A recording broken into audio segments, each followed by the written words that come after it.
नमस्कार दोस्तों। तो जैसा कि आप सभी को पता है कि क्लास 12 सीबीएसई की डेट शीट आ चुकी है और पीसीएम और पीसीबी वालों का जो पहला पेपर है वो है फिजिक्स का। फिजिक्स वो सब्जेक्ट जिसमें बच्चों को थोड़ा डर लगता है, थोड़ा टफ लगता है उन्हें, और पहला पेपर ही आपका फिजिक्स का है।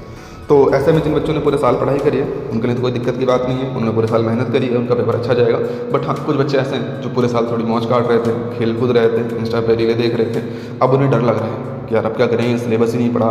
कई बच्चे तो ऐसे हैं जिन्हें पूरे चैप्टर के नाम भी नहीं याद है। तो अब ऐसे में बच्चे क्या सर्च कर रहे हैं कि यार कौन कौन से चैप्टर्स ऐसे हैं जो आसान भी हैं और यहाँ से पेपर में नंबर मतलब ज़्यादा नंबर के सवाल भी आते हो। तो आज इसी टॉपिक पर बात करेंगे कि ऐसे कौन कौन से चैप्टर हैं जिन्हें आप आसानी से कर सकते हो और वहाँ से ज़्यादा नंबर के सवाल आ जाते हैं पेपर में, यानी कम पढ़ के आप ज़्यादा नंबर कैसे ला सकते हो फिजिक्स के अंदर।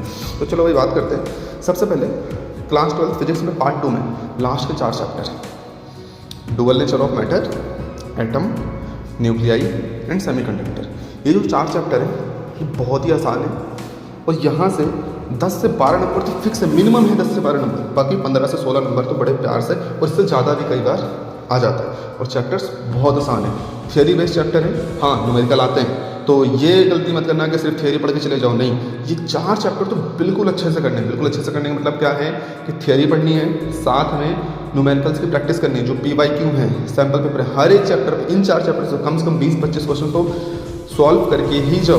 वरना अगर आप ये सोच रहे हो फिजिक्स में थियरी पढ़ के बेड़ा पार हो जाएगा तो भाई बहुत गलत सोच रहे हो। तो इन 4 चैप्टर्स पे आपको क्या करना है कि बहुत अच्छे से करना है, इन पे न्यूमेरिकल्स की प्रैक्टिस करनी है कि अगर इन 4 चैप्टर से कोई सवाल आए तो ये तो गलत होना ही नहीं चाहिए। और बहुत आसान चैप्टर है, केमिस्ट्री है पूरी शुरुआत की, एटम, डुअल नेचर, न्यूक्लियाई सब तो क्लास 11 में तुम केमिस्ट्री में पढ़ के आए हो। एक चैप्टर सेमीकंडक्टर और उसमें भी थोड़ा, उसमें तो ज़्यादा थियरी आती है, कुछ न्यूमेरिकल्स आते हैं, वो आप प्रैक्टिस करोगे तो हो जाएगा। इसके बाद आपको रे ऑप्टिक्स पार्ट 2 में ही रे ऑप्टिक्स है वो करना है। अच्छा, अगर आप रे ऑप्टिक्स पूरी ना कर पाओ, थोड़ा बड़ा चैप्टर है, तो वहाँ पे आप क्या कर सकते हो, टेलीस्कोप, कंपाउंड माइक्रोस्कोप और प्रिज्म। सिर्फ ये 3 टॉपिक कर लेते हो तो इन 3 टॉपिक्स में सच बता रहा हूँ, प्रीवियस ईयर देख लेना, इन 3 टॉपिक से डायरेक्ट सवाल आते हैं और सबसे खास बात पता है क्या है, फॉर्मूला बेस्ड सवाल आते हैं। यानी जो आपने फॉर्मूला रट लिया ना, डायरेक्ट उसी फॉर्मूले पर सवाल आएंगे, जबकि जो बाकी के टॉपिक्स हैं ना वहाँ पर चीज़ें बदल जाती हैं, सवालों में घुमाया जाता है। लेकिन इन 3 टॉपिक्स में डायरेक्ट फॉर्मूले पर सवाल आ जाता है। प्रिज्म में आपसे डेविएशन पूछ लेंगे, रिफ्रैक्टिव इंडेक्स पूछ लेंगे, कंपाउंड माइक्रोस्कोप के अंदर, टेलीस्कोप के अंदर आपसे मैग्नीफिकेशन पूछा जाएगा या टेलीस्कोप की लेंथ पूछी जाएगी। ये सीधे सीधे सवाल आते हैं, लेकिन इसके लिए भी आपको टॉपिक को पढ़ना पड़ेगा, समझना पड़ेगा और सबसे खास बात न्यूमेरिकल्स की प्रैक्टिस करनी पड़ेगी। विदाउट न्यूमेरिकल की प्रैक्टिस आप फिजिक्स का पेपर नहीं कर सकते हो, ठीक है।